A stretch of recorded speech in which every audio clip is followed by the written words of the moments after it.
Magandang oras na naman sa inyong lahat mga kaibigan. Ang ating pag-usapan ngayon ay tungkol sa non-commission survey na ginawa ng SWS tungkol sa pagtitiwala ng publiko kina Pangulong Ferdinand Marcos Jr., Vice President Sara Duterte, Senate President Chis Escudero at Speaker Martin Romualdez. Ito ang pag-usapan natin ngayon. Pero bagong lahat, huwag niyo kalilimutan na mag-subscribe sa ating channel.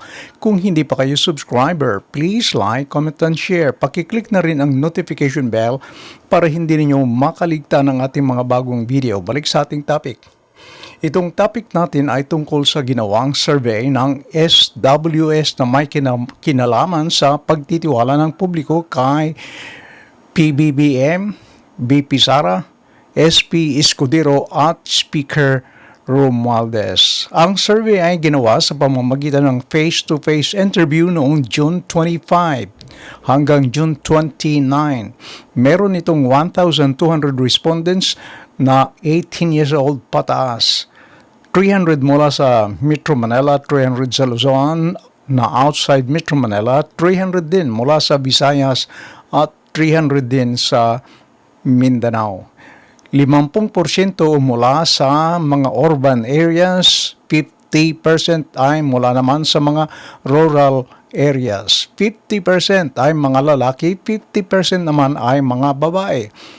12% ang kabataan na ang edad ay mula 18 hanggang 24, 19% ang may edad na 25 hanggang 34, 20% ang may edad na 35 hanggang 44, 19% ang edad ay 45 hanggang 54, at 30% ang edad ay 55 taong gulang pataas. Tinanong ang mga respondents ng ganito. Pag-usapan po natin ang tungkol sa ilang personalidad. Sa mga sumusunod, maaari po bang sabihin ninyo kung ang pagtitiwala ninyo kay pangalan ay napakalaki, medyo malaki, hindi tiyak kung malaki o maliit, medyo maliit, napakaliit, o wala pa kayong narinig o nabasa kahit na kailan tungkol kay pangalan. Mga kaibigan, narito ang resulta ng SWS Trust Rating ni President Ferdinand Marcos Jr. Malaki ang tiwala, 48%. Maliit ang tiwala, 30%. Undecided, 21%. Kung kunin natin ang net ng may tiwala kay PBBM, ang kanyang neto ay positive 18. Kung ikumpara natin ang trust rating ng Pangulo last May 2025, makikita natin na tumaas ng 10% ang may tiwala sa presidente.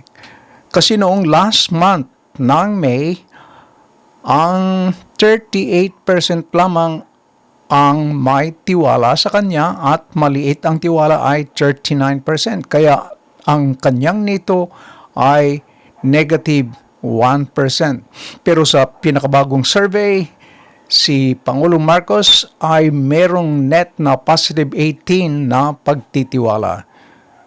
Sa aking opinion, nakatulong ang ginawa ng Pangulo para bumalik ang pagtitiwala ng publiko sa kanya, yung paghiling niya ng courtesy resignation ng mga membro ng kanyang gabinete at mga iba pang mga appointed officials. Ginawa niya ito sa later part ng May 2025. Ngunit, mapapanatili kaya ng Pangulo ang pagtitiwala ng publiko sa kanya? Kasi masaya ang publiko sa kanyang ginawa na ang mga kanyang mga members ng kanyang gabinete ay kanyang pinag-resign. Pero ang tanong ngayon, masaya kaya ang publiko sa kanyang mga ipinalit sa mga tinanggap ng kanilang resignation? Malalaman natin ito sa mga susunod na survey.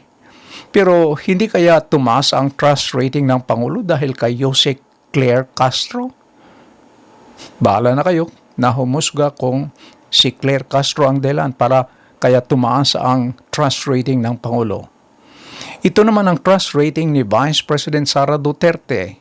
61% ang may lubos na tiwala kay Vice President Sara. 23% ang maliit ang tiwala at 14% ang undecided. Ang trust rating ni VP Sara ay 38%. Ito yung kanyang net trust rating, 38%. Malit lang ang itinaas ng trust rating ni VP Sara kung ikumpara natin ang kanyang trust rating noong May 2025. Kasi noong May, ang kanyang trust rating ay 60% habang ang walang tiwala sa kanya ay 23%.